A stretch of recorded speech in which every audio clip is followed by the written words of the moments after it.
A splash of color. The door to the gallery opened to a friendly chime. Martin stepped in the little entrance and peered around from the safety of the doorway. The gallery was new. He had not been here before.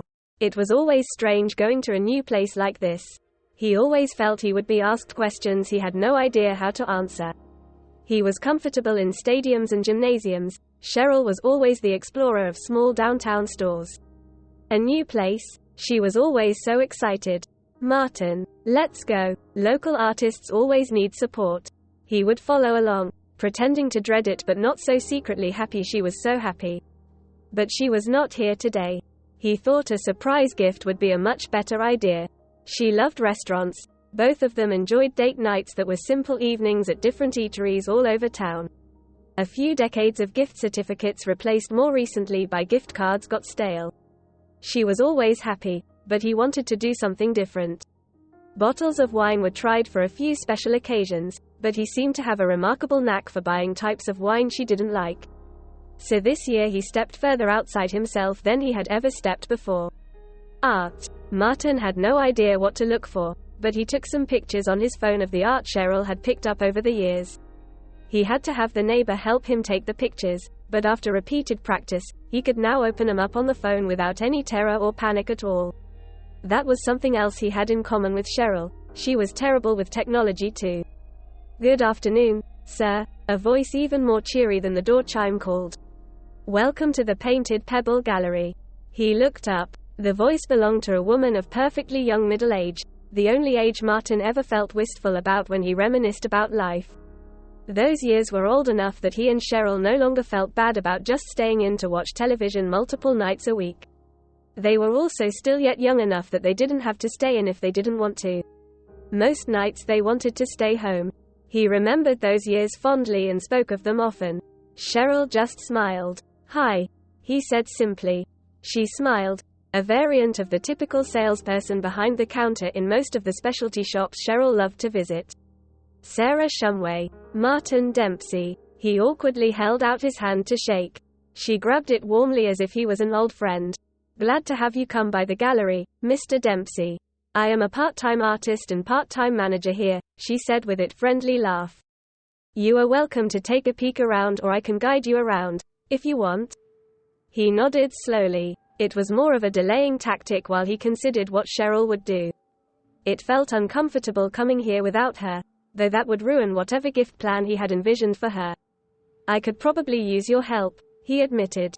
I usually come into places like this with my wife, but I wanted to get her something for a gift and she always loved places like this, so I thought it would be a good surprise. I was thinking, his words trailed off. Help was needed. He figured that if left to himself he would get frustrated. Knowing himself well, the next step would be to mumble apologies and flee out the door. It would be easier to give up on the project altogether. Even walking over here today, he considered it might be a simpler task to go to that candle store 2 blocks over. When he and Cheryl walked more often, they sometimes would go into the store just to stare at the candles and guess the price. One of these days, we will buy one, Cheryl often warned him. He always shook his head in mock terror. But it did seem a silly cost when candles at the department store smelled the same to him and were $20 cheaper. Maybe that is why it would be a great gift. Cheryl would never expect it. Well, Mr. Dempsey, I'm very glad you thought of us. Is there anything, in particular, you were thinking of?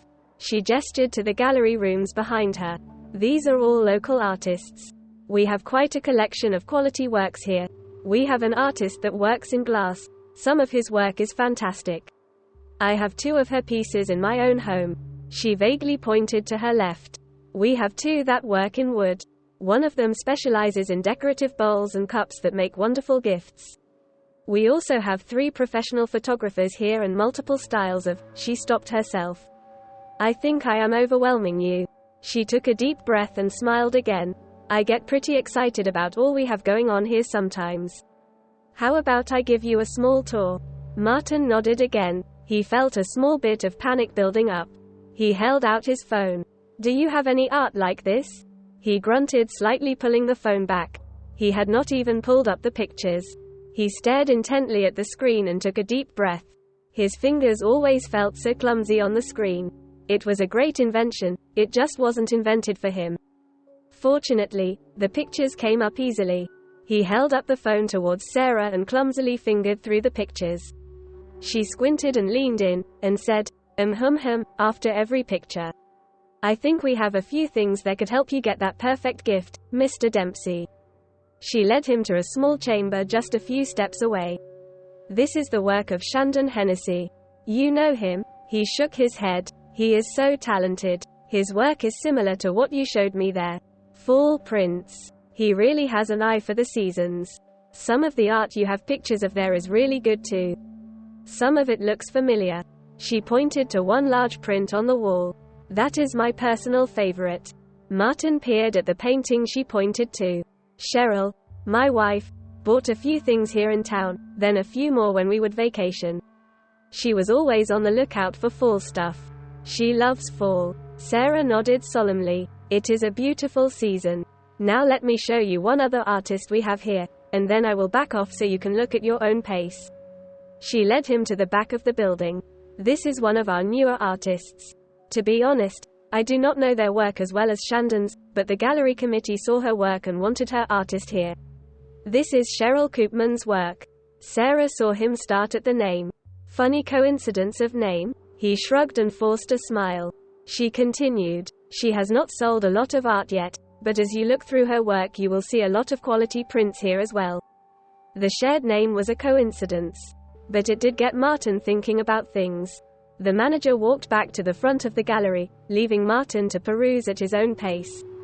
"Let me know if you have any questions," she had said. Shandon's work was good, but one look at the prices had Martin feeling that surge of panic again. Cheryl Koopman's work was much more reasonably priced, for his budget anyway. Fall. Several prints matched what the phone pictures said his wife would like. He peeked into his wallet several times. His mind crunched numbers and verified funds. "Oh, your wife is going to love this," Sarah cooed as she wrapped the print and frame. "This is absolutely beautiful. And I cannot thank you enough for coming in, sir." She spoke of newsletters and online groups, but he just wanted out of the store at this point. He ended up taking some business cards and mumbling vague assurances of coming back soon. He thanked her for the help and began the trek home. It was a short distance back to the apartment, but the carefully cradled package turned the 20-minute trek into an hour's journey. He always avoided the elevator when he was by himself, a throwback to his more athletic younger days. Today was an exception. Finally outside the apartment, he fumbled with his keys for a moment, then opened the door. A whiff of bacon wafted across his nose for a moment, reminding him he should have done the dishes before he left. He peeked around the apartment as if eyes were staring from every corner. He darted into the kitchen for the small hammer and nails he had dug out of the storage room that morning. He peered around again. He eyeball measured the blank space and carefully unwrapped the package. A few moments later, the print was up. A fall print. A field. A splash of color. A glorious moment before winter's chill. Cheryl would love it. He moved her picture slightly. She passed in August, just a few months ago. She told him she wanted to see one last fall.